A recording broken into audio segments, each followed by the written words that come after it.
आसमान काले बादलों से पूरी तरह ढका हुआ था। हवा इतनी ठंडी चल रही थी कि बस स्टैंड पर लगे पुराने लोहे के बोर्ड तक कांप रहे थे। बीच बीच में बिजली चमकती और फिर चारों तरफ पहले से भी ज्यादा गहरा अंधेरा छा जाता। दूर सड़क पर एक पुरानी सरकारी बस की हेडलाइट दिखाई दी। धीरे धीरे बस स्टैंड पर आकर रुकी। बस का इंजन घर घर की आवाज कर रहा था। भैरवपुर भैरवपुर बस स्टैंड, जिससे उतरना है जल्दी उतर जाए, आगे बस नहीं रुकेगी। बस से सिर्फ दो युवक नीचे उतरे। पहले का नाम था अर्जुन, दूसरे का नाम था मोहित। दोनों बचपन के दोस्त थे। दोनों शहर में नौकरी करते थे और लगभग 6 महीने बाद अपने गांव दिस्ता लौट रहे थे। अर्जुन ने अपने कंधे पर रखा बैग ठीक किया और चारों तरफ नजर दौड़ाई। पूरा बस स्टैंड सुनसान था। एक चाय की दुकान थी, लेकिन उसका शटर आधा गिरा हुआ था। 2 आवारा कुत्ते दूर बैठकर बस को देख रहे थे। एक पीली टिमटिमाती स्ट्रीट लाइट बार बार जल बुझ रही थी।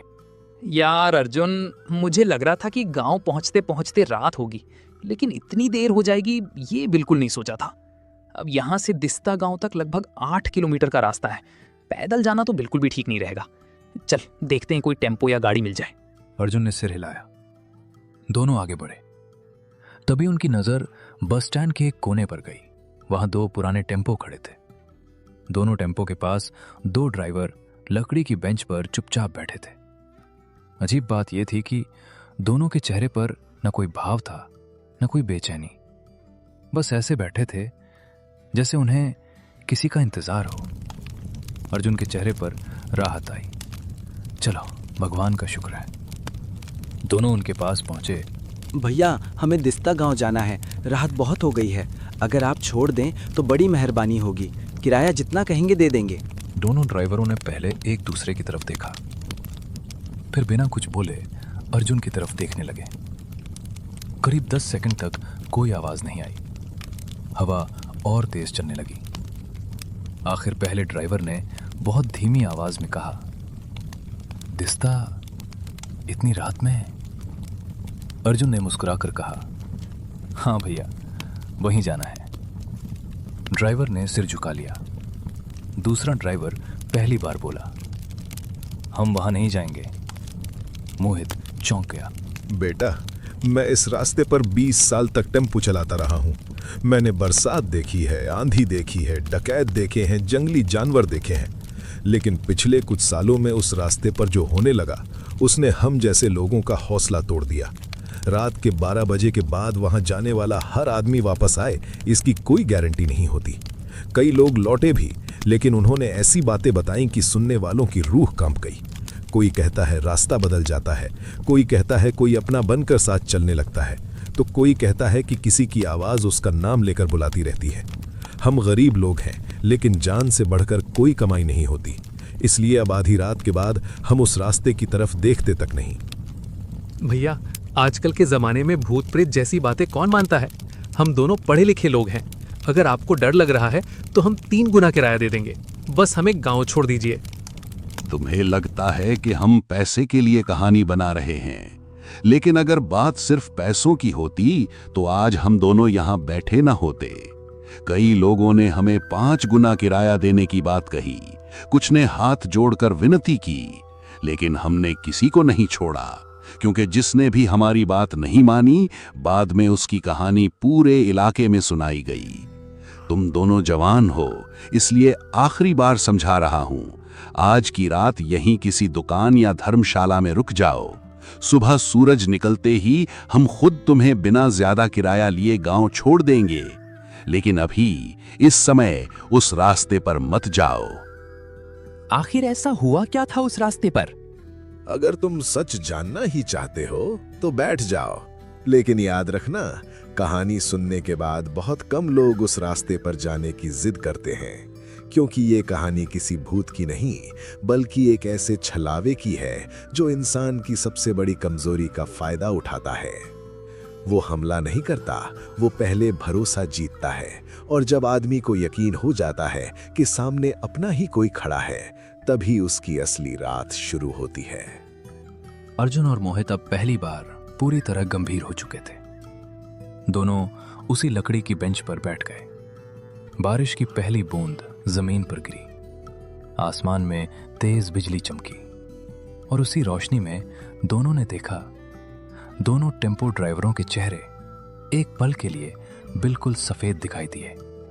बिजली गई, फिर सब कुछ दोबारा अंधेरे में डूब गया। पहले ड्राइवर ने गहरी सांस ली। बस स्टैंड पर अजीब सी खामोशी छा गई थी।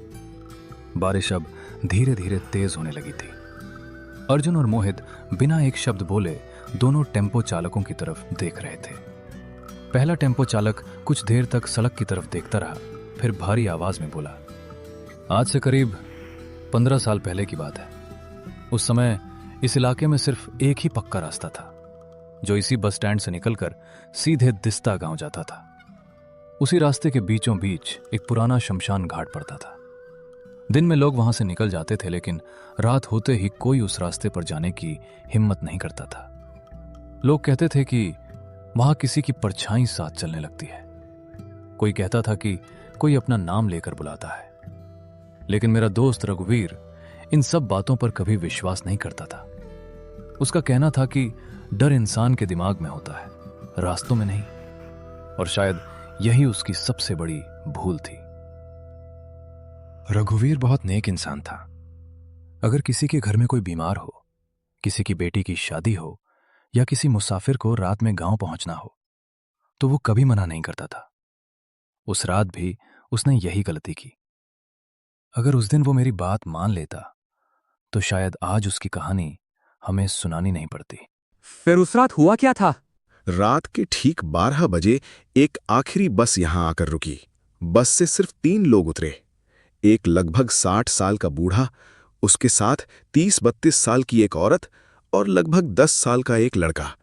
तीनों के कपड़े भीगे हुए थे। उनके चेहरों पर ऐसा डर था जैसे कोई उनका पीछा कर रहा हो। बूढ़ा सीधे रघुवीर के पास आया और हाथ जोड़कर बोला कि उन्हें हर हाल में दिस्ता गांव पहुंचना है। मैंने रघुवीर को इशारे से मना किया, लेकिन उसने मेरी तरफ देखकर सिर्फ मुस्कुरा दिया। उसे लगा कि मैं बेकार की बातों से डर रहा हूं। रघुवीर ने टेम्पो स्टार्ट किया। पुराना इंजन घर घर की आवाज करने लगा। सवारियां पीछे बैठ गईं। बारिश और तेज हो चुकी थी। बस स्टैंड से निकलते समय मैंने आखिरी बार आवाज लगाई। बस स्टैंड से निकलते समय मैंने आखिरी बार आवाज लगाई, रघुवीर, अगर रास्ते में कुछ भी अजीब लगे तो तुरंत वापस लौट आना। किसी भी हालत में शमशान के आगे मत बढ़ना। रघुवीर हंसते हुए बोला, अरे भाई, तू भी ना, कितने सालों से यही रास्ता तय कर रहा हूं। आज तक मुझे कोई भूत नहीं मिला। तू दुकान बंद कर और घर जा, मैं आधे घंटे में लौट आता हूं। इतना कहकर उसने टेम्पो आगे बढ़ा दिया। करीब 10 मिनट तक सब कुछ बिल्कुल सामान्य रहा। सड़क के दोनों तरफ घने पेड़ थे। बरसात की वजह से चारों तरफ सिर्फ मेंढकों की आवाज सुनाई दे रही थी। रघुवीर बीच बीच में शीशे से पीछे देख लेता। लगता है आप लोग बहुत डरे हुए हैं। घबराइए मत, आधे घंटे में गांव पहुंच जाएंगे। वैसे इतनी रात को कहां से आ रहे हैं? बेटा, हम जहां से आ रहे हैं वहां वापस जाना अब हमारे बस में नहीं है। बस भगवान करे कि आज की रात हम सही सलामत गांव पहुंच जाएं। हमें ऐसा लग रहा है जैसे कोई बहुत देर से हमारा पीछा कर रहा है। हमने कई बार पीछे मुड़कर देखा, लेकिन हर बार सड़क खाली मिली। फिर भी दिल मान ही नहीं रहा कि हम अकेले हैं। बाबा, रात का समय है, बारिश है। ऐसे माहौल में मन अपने आप डरने लगता है। आप चिंता मत कीजिए, जब तक रघुवीर की गाड़ी में बैठे हैं कोई आपका कुछ नहीं बिगाड़ सकता। इतना कहते ही ठक, टेम्पो किसी चीज से टकराया। रघुवीर ने तुरंत ब्रेक लगा दिए। वो नीचे उतरा, चारों तरफ टॉर्च की रोशनी डाली, लेकिन सड़क बिल्कुल खाली थी। कोई पत्थर नहीं, कोई जानवर नहीं, कुछ भी नहीं। वो हैरान होकर वापस बैठ गया। जैसे ही उसने टेम्पो आगे बढ़ाया, फिर वही आवाज आई, ठक ठक ठक। इस बार आवाज टेम्पो के नीचे से नहीं, बल्कि ऊपर छत से आ रही थी। लड़का डरकर अपनी मां से लिपट गया। औरत कांपती आवाज में बोली, मैंने कहा था ना, वो हमारा पीछा नहीं छोड़ रहा। जब से हम बस से उतरे हैं मुझे लग रहा है कि कोई हमारे बिल्कुल पास चल रहा है। अभी भी सुनिए, कोई छत पर चल रहा है। कृपया गाड़ी मत रोकिए, चाहे कुछ भी हो जाए पीछे मत देखिए। मेरे पति भी एक बार पीछे मुड़े थे और उसके बाद कभी पहले जैसे नहीं रहे। देखिए बहन जी, डरिए मत। हो सकता है पेड़ की कोई टहनी टकरा रही हो। मैं गाड़ी नहीं रोकूंगा, बस 5 मिनट और, फिर शमशान पार हो जाएगा। उसके बाद रास्ता खुला है। इतना कहते ही टेम्पो की हेडलाइट अचानक टिमटिमाने लगी। एक बार, 2 बार, 3 बार और फिर पूरी सड़क अंधेरे में डूब गई। सिर्फ इंजन की आवाज आ रही थी। रघुवीर ने जल्दी से गाड़ी रोकी, दोबारा लाइट जलाई। इस बार रोशनी सामने पड़ी और लगभग 50 कदम दूर सड़क के बीचों बीच एक सफेद कपड़ों में लिपटा आदमी खड़ा था। उसका चेहरा झुका हुआ था। बारिश उसके ऊपर गिर रही थी, लेकिन वो जरा भी नहीं हिल रहा था। रघुवीर ने हॉर्न बजाया, कोई हरकत नहीं। फिर उसने जोर से आवाज लगाई, अरे भाई, रास्ते से हट जाइए, गाड़ी निकलनी है। लेकिन वो आकृति वैसे ही खड़ी रही। पीछे बैठे बूढ़े ने जैसे ही उसे देखा, उसके चेहरे का रंग उड़ गया। वो कांपती आवाज में बोला, मत उतरना बेटा, बिल्कुल मत उतरना। अगर वो वही है तो याद रखना, वो कभी खुद रास्ते से नहीं हटता। वो चाहता है कि इंसान खुद उसके पास जाए। रघुवीर ने हैरानी से पूछा, आप उसे जानते हैं? बूढ़े ने कांपते हुए जवाब दिया, नहीं, लेकिन हमारे गांव के बुजुर्ग कहते थे, छलावा पहले रास्ता रोकता है, फिर इंसान को अपने पास बुलाता है, और जो एक बार उसके पास चला गया वो कभी पहले जैसा लौटकर नहीं आया। टेम्पो की हेडलाइट की रोशनी अब मुश्किल से 10-12 कदम आगे तक ही पहुंच पा रही थी। सड़क के दोनों तरफ खड़े बरगद और पीपल के पुराने पेड़ हवा में ऐसे झूल रहे थे मानो कोई अदृश्य ताकत उन्हें हिला रही हो। रघुवीर ने एक बार फिर शीशे में पीछे देखा। बूढ़ा, औरत और छोटा लड़का, तीनों वहीं बैठे थे। उसने राहत की सांस ली। लगता है सच में बारिश की वजह से भ्रम हो गया था, उसने मन ही मन सोचा। लेकिन तभी पीछे से किसी के बहुत धीरे धीरे हंसने जैसी आवाज आई। रघुवीर ने गर्दन घुमाई। पीछे बैठे तीनों मुसाफिर बिल्कुल चुप थे। लड़का अपनी मां के कंधे से लगा बैठा था। औरत की नजर नीचे झुकी हुई थी। बूढ़ा आंखें बंद किए कुछ बुदबुदा रहा था। रघुवीर ने फिर सामने देखना ही बेहतर समझा। करीब 2 मिनट बाद टेम्पो अचानक अपने आप धीमा होने लगा। रघुवीर ने एक्सीलेटर पूरा दबाया, लेकिन गाड़ी 30 की रफ्तार से ऊपर ही नहीं जा रही थी। उसे समझ नहीं आया कि आखिर इंजन में अचानक क्या खराबी आ गई। तभी पीछे बैठे बूढ़े ने धीरे धीरे सिर उठाया और लंबी सांस लेकर बोला, बेटा, अगर टेम्पो बिना वजह भारी लगने लगे, अगर इंजन ठीक होने के बाद भी गाड़ी आगे न बढ़े, तो समझ लेना कि रास्ते पर चलने वाले सिर्फ वही लोग नहीं हैं जिन्हें तुम अपनी आंखों से देख पा रही हो। कई बार कुछ ऐसी परछाइयां भी सफर में साथ हो जाती हैं जो किराया नहीं देती, नाम नहीं बताती और मंजिल तक पहुंचने से पहले ही इंसान का हौसला तोड़ देती हैं। मैंने बचपन में अपने दादा से यही सुना था, तब मुझे यकीन नहीं हुआ था, लेकिन आज इस रास्ते पर बैठकर मुझे उनकी हर बात सच लग रही है। इसलिए मेरी एक बात मानो, चाहे कुछ भी हो जाए, टेम्पो मत रोकना। अगर रास्ते में कोई पहचान वाला मिले, कोई रोता हुआ इंसान दिखे, कोई मदद मांगे या कोई तुम्हारा नाम लेकर पुकारे, किसी पर भरोसा मत करना। इस रास्ते की सबसे बड़ी चाल यही है कि ये डरा कर नहीं, भरोसा दिलाकर इंसान को अपने पास बुलाता है। बाबा, आपकी उम्र मुझसे बहुत ज्यादा है, इसलिए आपकी बात की इज्जत करता हूँ, लेकिन मैंने अपनी जिंदगी में सैकड़ों रातें इसी सड़क पर बिताई हैं। आज तक किसी अनहोनी का सामना नहीं हुआ। फिर भी आप लोग घबराइए मत, मैं बिना कहीं रुके सीधे गांव पहुंचाने की कोशिश करूंगा। बस थोड़ी ही दूर और है। टेम्पो जोर से हिला। ऐसा लगा जैसे पीछे कोई भारी चीज आकर बैठ गई हो। रघुवीर ने तुरंत शीशे में देखा, अब भी 3 ही लोग थे। उसने फिर गाड़ी आगे बढ़ाई, लेकिन अब उसे साफ महसूस हो रहा था जैसे टेम्पो में 4 सवारियों का वजन हो। कुछ दूर आगे बढ़ने पर सड़क के किनारे पुराना शमशान घाट दिखाई देने लगा। लड़का अचानक धीरे से बोला, मां, वहां कोई खड़ा है। रघुवीर ने अनायास ही बाईं तरफ देखा। शमशान की टूटी हुई दीवार के पास सचमुच एक धुंधली सी आकृति दिखाई दी। लेकिन जैसे ही टेम्पो थोड़ा आगे बढ़ा, वहां कुछ भी नहीं था। रघुवीर ने खुद से कहा, बारिश है, आंखों का धोखा होगा। बेटा, अगर तुम्हें भी कुछ दिखाई देने लगा है तो समझ लो हम उस जगह पहुंच चुके हैं जिसके बारे में पूरे इलाके में बातें होती हैं। मैं तुम्हें डराना नहीं चाहती, लेकिन मेरी दादी हमेशा कहती थी कि इस शमशान के पास रात में देखने से ज़्यादा सुनने पर भरोसा करना चाहिए। जो दिखाई देता है वो हमेशा सच नहीं होता, लेकिन जो भीतर का मन कहता है उसे कभी नज़रअंदाज नहीं करना चाहिए। अभी मेरे मन में बहुत बेचैनी है। ऐसा लग रहा है जैसे कोई हमारी गाड़ी के बिल्कुल पीछे पीछे चल रहा है। कृपया जितनी जल्दी हो सके इस जगह को पार कर दीजिए। रघुवीर ने सिर हिलाया। उसने एक्सीलेटर और दबाया। अचानक टेम्पो का इंजन अपने आप बंद हो गया। चारों तरफ सन्नाटा, सिर्फ बारिश की आवाज। रघुवीर ने दोबारा स्टार्ट करने की कोशिश की। 1 बार, 2 बार, 3 बार। इंजन चालू नहीं हुआ। उसने गहरी सांस ली और नीचे उतरने के लिए दरवाजा खोला। मत उतरना। अगर गाड़ी खुद रुकी है तो उसे खुद ही चलने देना। इस रास्ते पर कई बार इंसान अपनी सबसे बड़ी गलती सिर्फ जिज्ञासा में करता है। अंधेरे में हर आवाज का जवाब देना जरूरी नहीं होता।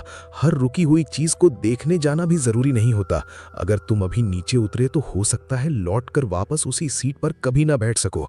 इसलिए मैं हाथ जोड़कर कहता हूं, एक बार और स्टार्ट करो, लेकिन बाहर मत जाना। रात और भी गहरी हो चुकी थी।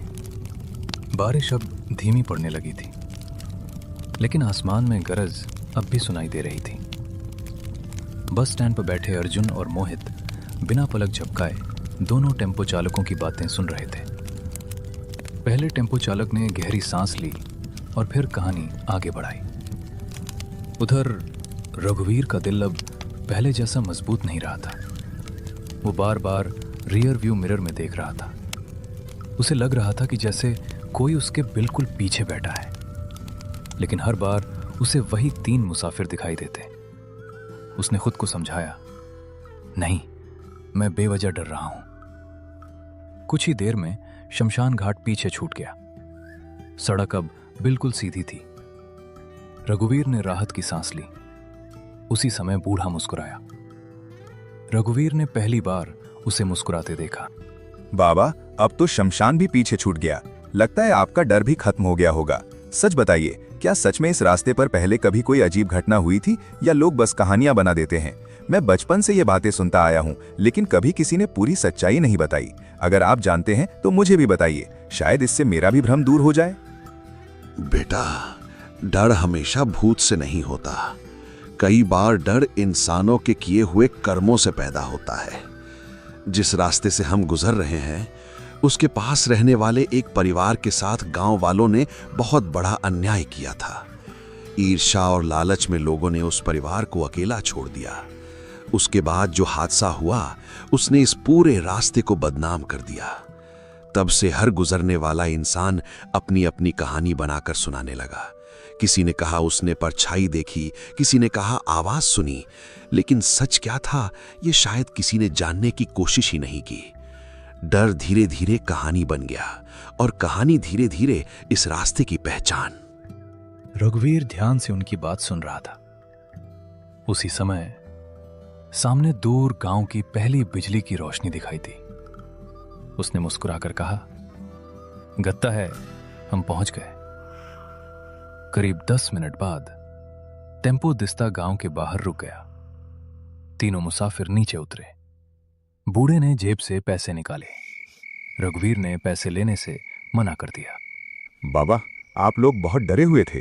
भगवान का शुक्र है कि आप सही सलामत पहुंच गए। रहने दीजिए किराया, कभी फिर मिलेंगे तो दे दीजिएगा। इतना कहकर तीनों अंधेरे में बने कच्चे रास्ते की तरफ बढ़ गए। रघुवीर कुछ देर तक उन्हें देखता रही। फिर उसने टेम्पो घुमा लिया, लेकिन जैसे ही उसने पीछे देखा, वो चौंक गया। जहां अभी कुछ सेकंड पहले तीनों मुसाफिर चल रहे थे, वहां अब कोई नहीं था, सिर्फ खाली रास्ता। रघुवीर तुरंत नीचे उतरा, चारों तरफ देखा, नाम लेकर आवाज लगाई, लेकिन कोई जवाब नहीं मिला।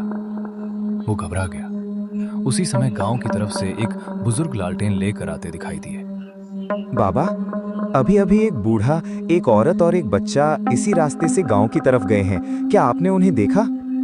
बेटा, इस रास्ते पर रात में बहुत सी बातें सुनाई देती हैं और बहुत सी चीजें दिखाई भी देती हैं, लेकिन हर दिखाई देने वाली चीज सच नहीं होती। अगर तुम सही सलामत लौट आए हो तो बिना पीछे देखे अपने घर चले जाओ। रात बीतने दो, कुछ सवालों के जवाब सुबह ही अच्छे लगते हैं। रघुवीर ने दोबारा कुछ नहीं पूछा। वो सीधे बस स्टैंड लौट आया। उस रात के बाद उसने आधी रात के बाद कभी टेम्पो नहीं चलाया। इतना कहकर पहला टेम्पो चालक चुप हो गया। अर्जुन और मोहित एक दूसरे की तरफ देखने लगे।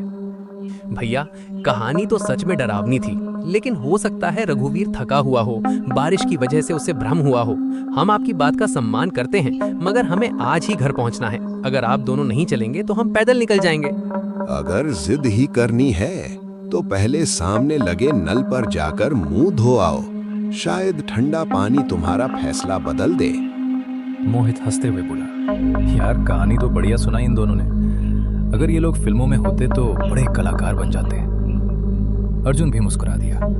हाँ, लेकिन मानना पड़ेगा, कुछ देर के लिए मुझे भी लगा था कि शायद सच बोल रहे हैं। तभी पीछे से एक भारी आवाज आई।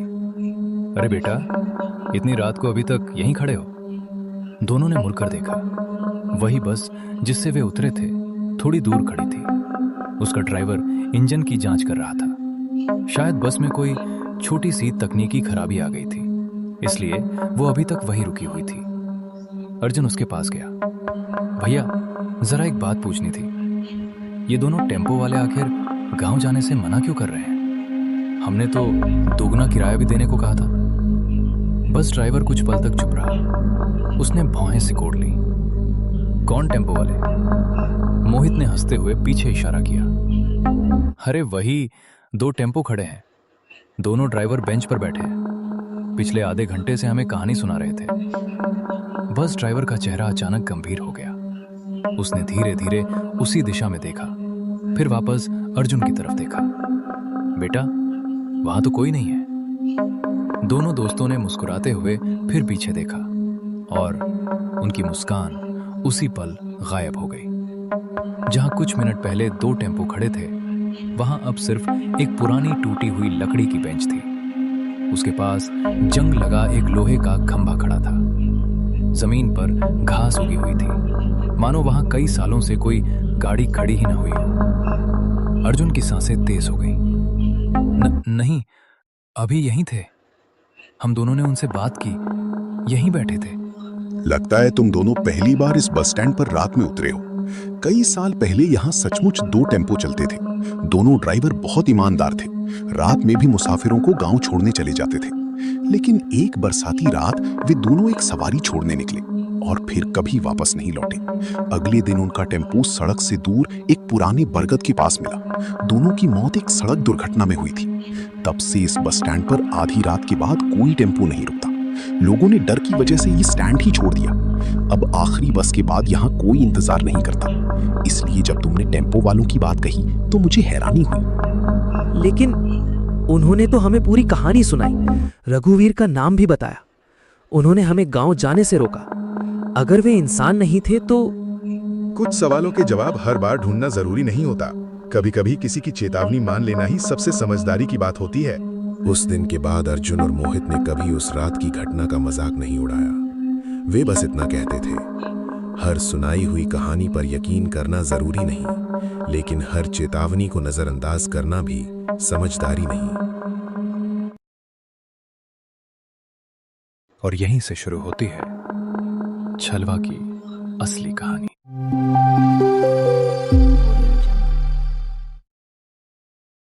आज 1 जुलाई थी। सुबह से ही आसमान पर काले बादलों का राज था। रात भर हुई बारिश के बाद पूरा गांव भीगी हुई मिट्टी की खुशबू से महक रहा था। स्कूलों की गर्मी की छुट्टियां खत्म हो चुकी थीं और बच्चे नए बैग पहनकर हंसते हुए स्कूल जा रहे थे। लेकिन उन्हें क्या पता था कि इसी दिन की रात पूरे इलाके की सबसे रहस्यमयी रात बनने वाली है। हवा कभी तेज चलती, कभी बिल्कुल शांत हो जाती। दूर खेतों के बीच खड़ा पुराना बरगद का पेड़ हर बिजली की चमक के साथ ऐसा लगता मानो किसी का इंतजार कर रहा हो। गांव के बुजुर्ग अक्सर कहते थे कि उस पेड़ के नीचे शाम के बाद ज्यादा देर रुकना ठीक नहीं, मगर नई पीढ़ी इन बातों पर हंस देती थी। किसी ने नहीं सोचा था कि आज वही बरगद एक ऐसी कहानी की शुरुआत बनेगा जिसे सुनकर लोगों की रातों की नींद उड़ जाएगी। बारिश अभी अभी रुकी है। पत्तों से पानी की बूंदें टपक रही हैं। दूर कहीं मेंढकों की आवाजें आ रही हैं। दो दोस्त राहुल और विवान गांव के बाहर टहलते टहलते बरगद के पेड़ तक पहुंचते हैं। वहां पहले से दो बुजुर्ग बैठे हैं।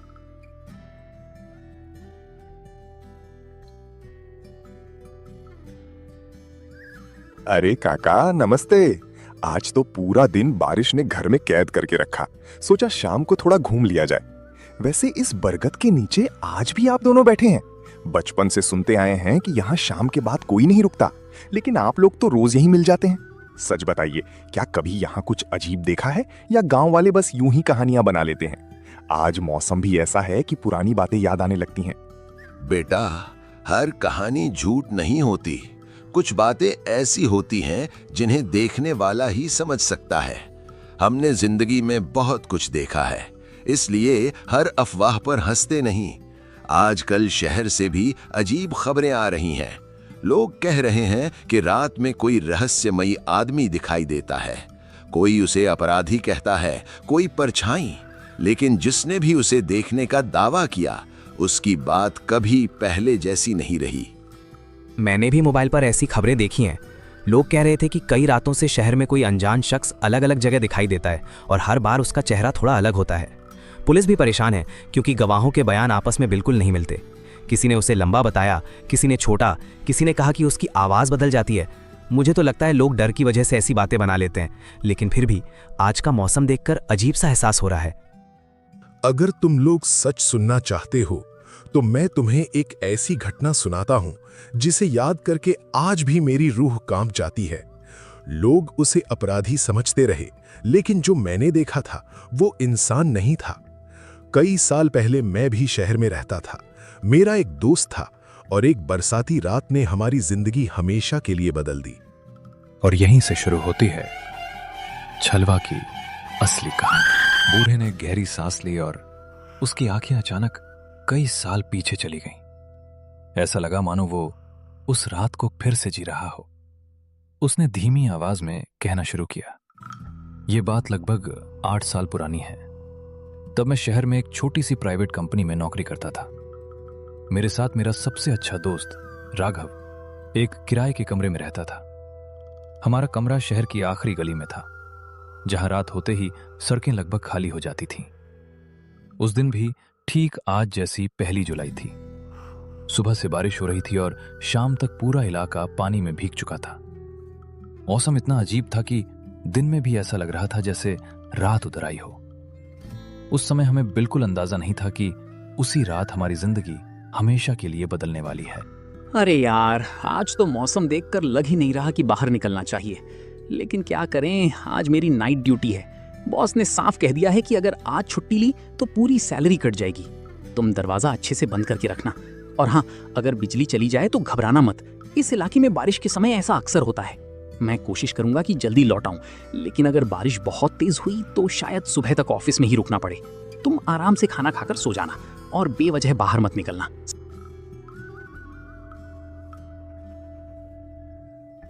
इतनी चिंता मत कर, मैं कोई बच्चा नहीं हूं जो अंधेरे से डर जाऊंगा। तू अपनी ड्यूटी पर ध्यान दे। वैसे भी मैं आज रात अपने कॉलेज वाले दोस्त अमन से फोन पर बात करूंगा। काफी दिनों से उससे बात नहीं हुई, समय पता ही नहीं चलेगा।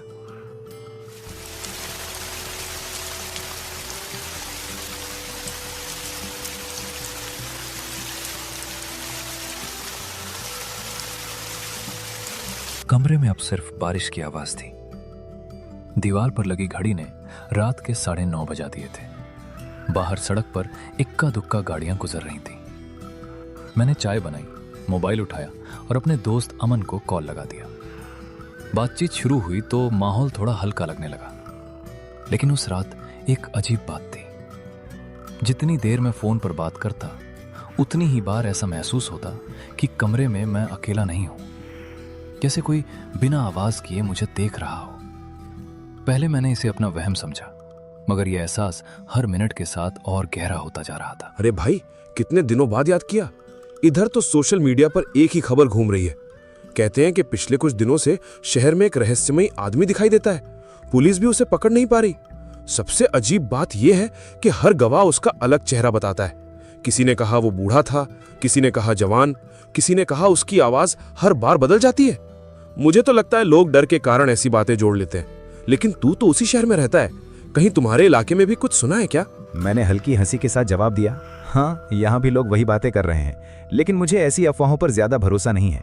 अगर कोई अपराधी है तो पुलिस उसे पकड़ ही लेगी। भूत प्रेत जैसी बातें तो सिर्फ लोगों का डर बढ़ाने के लिए होती हैं। इतना कहकर मैंने अनजाने में कमरे के उस अंधेरे कोने की तरफ देखा और मेरी आवाज अचानक रुक गई। वहां जहां कुछ सेकंड पहले सिर्फ एक खाली कुर्सी थी, अब ऐसा लगा जैसे कोई चुपचाप बैठा हुआ मुझे देख रहा हो।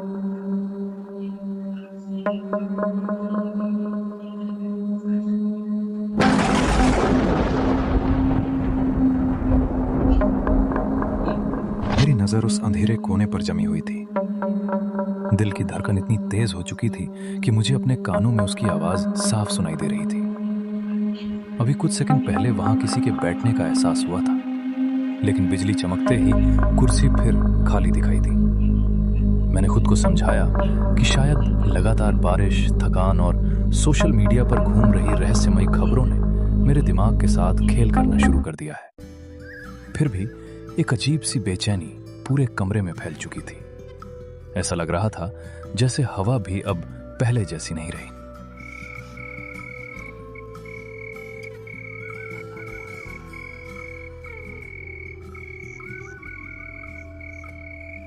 अरे क्या हुआ? तू अचानक चुप क्यों हो गया? मैं पिछले 1 मिनट से तेरा नाम पुकार रहा हूं। देख, अगर तू डर रहा है तो हंस मत। कई बार इंसान का दिमाग भी अजीब खेल खेलता है। लेकिन एक बात हमेशा याद रखना, अगर कभी तुझे ऐसा लगे कि कमरे में कोई है तो घबराकर भागना मत। पहले लाइट जला, चारों तरफ देख और खुद को शांत रख। बारिश की रातों में हर आवाज ज्यादा डरावनी लगती है। हो सकता है जो तू महसूस कर रहा है वो सिर्फ तेरी कल्पना हो। मैंने खुद को संभालते हुए कहा, शायद तू सही कह रहा है, मैं बेवजह डर रहा हूं। मैंने मोबाइल की टॉर्च ऑन की और धीरे धीरे उस कुर्सी की तरफ बढ़ा। हर कदम के साथ लकड़ी का फर्श हल्की आवाज कर रहा था। जब मैं बिल्कुल पास पहुंचा तो वहां कोई नहीं था। मैंने राहत की सांस ली और पीछे मुड़ने लगा, लेकिन जैसे ही मेरी नजर कमरे की खिड़की पर पड़ी, मेरी सांस फिर अटक गई। बारिश से भीगे कांच पर किसी हथेली का निशान धीरे धीरे उभर रहा था, जबकि बाहर कोई दिखाई नहीं दे रहा था। मेरे हाथ कांपने लगे। मैंने खिड़की का पर्दा थोड़ा सा हटाकर बाहर देखने की कोशिश की। पूरी गली सुनसान थी।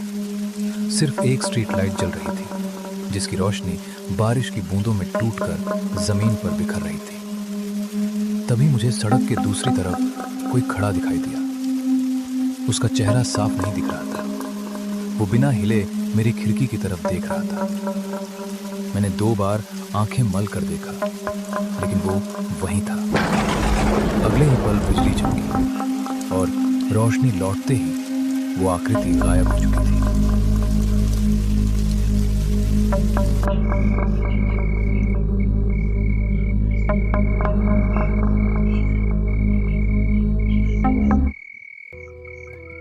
यार, मुझे लगता है कोई मेरे कमरे के बाहर खड़ा था। अमन कुछ बोल ही रहा था कि अचानक फोन की आवाज टूटने लगी। उसकी बात आधी सुनाई दे रही थी।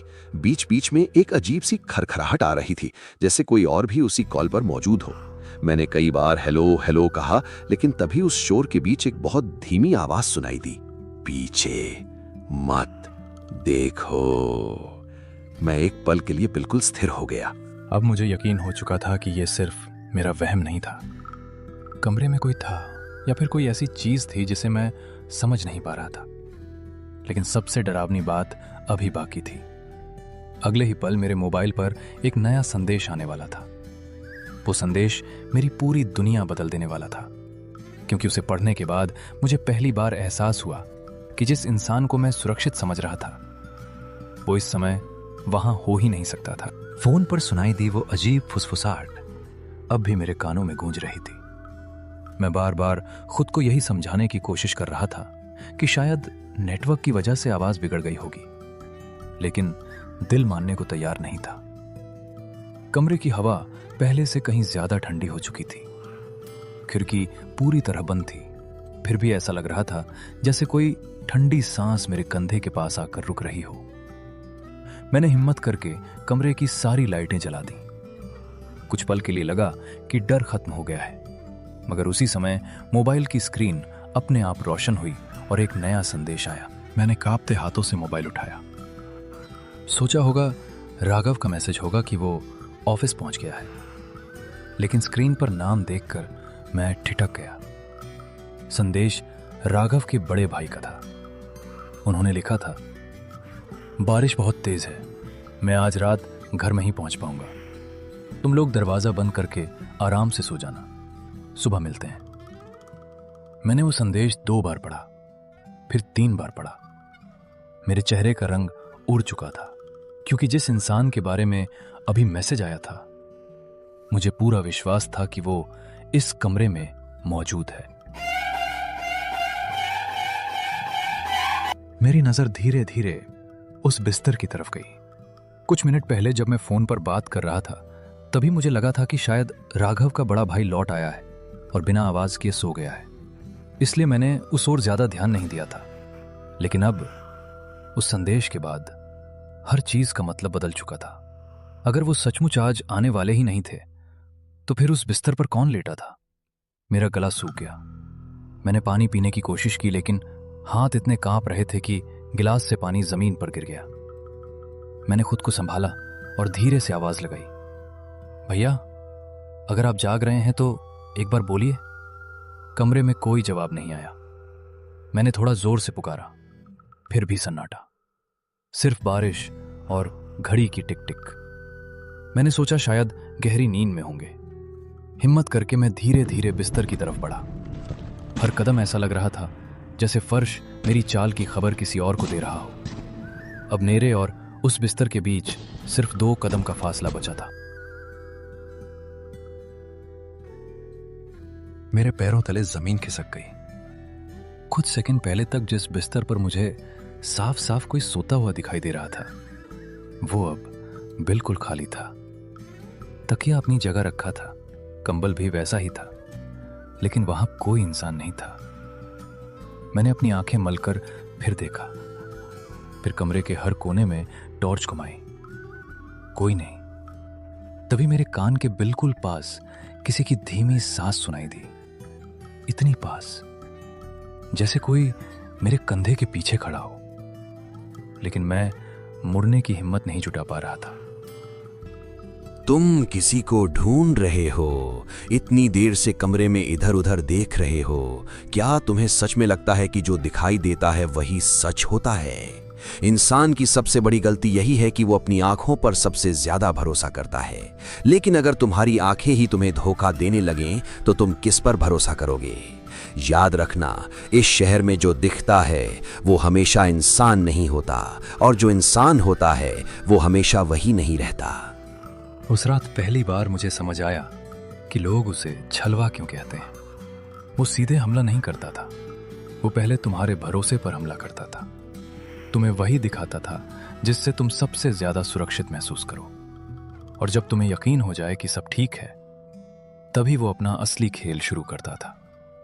लेकिन मुझे अभी भी नहीं पता था कि अगले कुछ मिनटों में मेरे कमरे का दरवाजा खटखटाने वाला कौन होगा, मेरा दोस्त राघव या उसका रूप लेकर आया छलवा। आईने में दिखाई दी वो मुस्कुराती परछाई अचानक गायब हो चुकी थी, लेकिन मेरा डर अब पहले से कहीं ज्यादा बढ़ चुका था। कमरे में रुकने की हिम्मत मुझ में नहीं बची थी। मैंने कांपते हाथों से मोबाइल उठाया और तुरंत राघव का नंबर मिलाया। घंटी बज रही थी, मगर हर सेकंड मुझे 1 घंटे जैसा लग रहा था। मेरा गला सूख चुका था। मन में बस एक ही उम्मीद थी कि राघव फोन उठा ले और मुझे इस जगह से निकाल ले। अगर मैं कुछ देर और उस कमरे में रुकता तो शायद मेरा अपना दिमाग ही मेरा साथ छोड़ देता। जैसे ही राघव ने फोन उठाया, मैंने बिना रुके पूरी बात उसे बता दी। मैंने कहा, यार, मुझे नहीं पता मेरे साथ क्या हो रहा है। कमरे में कोई है या नहीं मैं समझ नहीं पा रहा। मुझे अभी यहीं से ले चल, 1 मिनट भी यहां नहीं रुक सकता। कुछ पल तक फोन के दूसरी तरफ सन्नाटा रहा। फिर राघव ने शांत आवाज में कहा, घबरा मत, मैं अभी कार लेकर पहुंच रहा हूं। दरवाजे के बाहर ही खड़ा रहना, मैं 5 मिनट में वहां हूं। उसकी बात सुनकर मुझे पहली बार लगा कि शायद अब सब ठीक हो जाएगा। मैंने खिड़की से झांक कर देखा। सचमुच एक कार बाहर खड़ी थी। ड्राइविंग सीट पर राघव जैसा ही एक चेहरा दिखाई दे रहा था। उसने शीशा नीचे किया और हाथ से जल्दी आने का इशारा किया। मैं बिना एक पल गंवाए कमरे का दरवाजा बंद करके बाहर भागा। बारिश फिर तेज हो चुकी थी। सड़क पूरी तरह सुनसान थी। मैंने कार का दरवाजा खोला और अंदर बैठ गया। जैसे ही दरवाजा बंद हुआ, कार धीरे धीरे आगे बढ़ने लगी। कुछ देर तक हम दोनों में कोई बात नहीं हुई। उसने मुस्कुराते हुए मेरी तरफ देखा और बोला, अब तो तुम सुरक्षित हो। मैंने कहा था ना कि मैं आ जाऊंगा। वैसे तुमने उस कमरे में क्या देखा? क्या सच में कोई था, या फिर तुम्हारा डर ही तुम्हें सब कुछ दिखा रहा था? उसकी आवाज बिल्कुल राघव जैसी थी, लेकिन पता नहीं क्यों उसमें कुछ अलग था। वो हर सवाल पूछ रहा था, मगर मेरी आंखों में एक बार भी नहीं देख रहा था। उसके चेहरे पर एक अजीब सी शांति थी, जैसे उसे पहले से पता हो कि मेरे साथ क्या हुआ है। मैंने पूरी घटना उसे शुरू से अंत तक सुनानी शुरू की। खिड़की पर बने हाथ के निशान, खाली बिस्तर, भाई का संदेश, आईने में दिखाई दी परछाई, सब कुछ। वो बिना एक शब्द बोले बस गाड़ी चलाता रहा।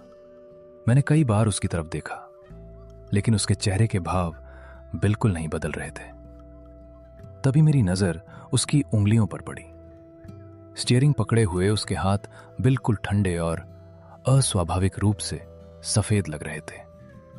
मेरे मन में फिर वही बेचैनी लौट आई।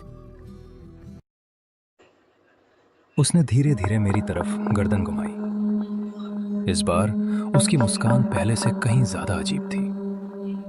उसने बहुत शांत आवाज में कहा, तुम्हें पता है इंसान की सबसे बड़ी कमजोरी क्या होती है? वो अपने सबसे करीबी लोगों पर बिना सोचे भरोसा कर लेता है। अगर कोई उसी भरोसे का चेहरा पहन ले तो उसे पहचानना लगभग नामुमकिन हो जाता है। तुमने भी वही गलती की। तुमने एक बार भी ये नहीं सोचा कि मैंने आज कार कहां से लाई, जबकि मैं तो बाइक से ऑफिस गया था। उस एक वाक्य ने मेरे शरीर से जैसे सारी ताकत छीन ली। मैं दरवाजा खोलकर बाहर निकलना चाहता था, लेकिन दरवाजा खुल ही नहीं रहा था। कार के अंदर की हवा अचानक बर्फ जैसी ठंडी हो गई। सामने बैठा वो चेहरा अब राघव जैसा बिल्कुल नहीं लग रहा था। मैं समझ चुका था कि मैं बचने के लिए जिस पर भरोसा करके आया था, वही मुझे मौत के रास्ते पर ले आया था। लेकिन अगले ही पल जो हुआ, उसकी मैंने कल्पना भी नहीं की थी। जिस पल उस अनजान चेहरे ने कहा, मैं राघव न्यासी हूं, नहीं हूं, उसी पल कार के अंदर का माहौल पूरी तरह बदल गया। मुझे लगा जैसे मेरे चारों तरफ की हवा गायब हो गई हो। मैंने पूरी ताकत से कार का दरवाजा धक्का दिया। अचानक तेज बिजली चमकी और मेरी आंखों के सामने सब कुछ सफेद हो गया। अगले ही पल मैंने खुद को सड़क के बीचों बीच गिरा हुआ पाया। न कार थी, न ड्राइवर, न कोई आवाज, सिर्फ लगातार होती बारिश, सुनसान सड़क और मेरा कांपता हुआ शरीर। ऐसा लग रहा था मानो पिछले कुछ मिनट कभी हुए ही नहीं थे। मैंने घबराकर चारों तरफ देखा। सड़क पूरी तरह खाली थी। तभी दूर से एक बाइक की हेडलाइट मेरी तरफ आती दिखाई दी। मेरा दिल फिर तेज धड़कने लगा। मन में बस एक ही सवाल था, कहीं ये भी छलवा तो नहीं? बाइक मेरे सामने आकर रुकी। हेलमेट उतारते ही मैंने राघव का चेहरा देखा। उसने बिना कुछ पूछे मेरा कंधा पकड़ा और कहा, तू ठीक है? मैं तेरे कमरे पहुंचा तो दरवाजा खुला मिला, तू वहां था ही नहीं।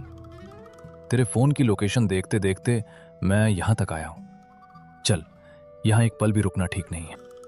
देख, मैं जानता हूं कि इस समय तुझे किसी पर भरोसा नहीं होगा, लेकिन एक बात सोच, मैं आज ऑफिस बाइक से गया था, कार से नहीं। अगर कोई कार लेकर आया था तो वो मैं नहीं हो सकता।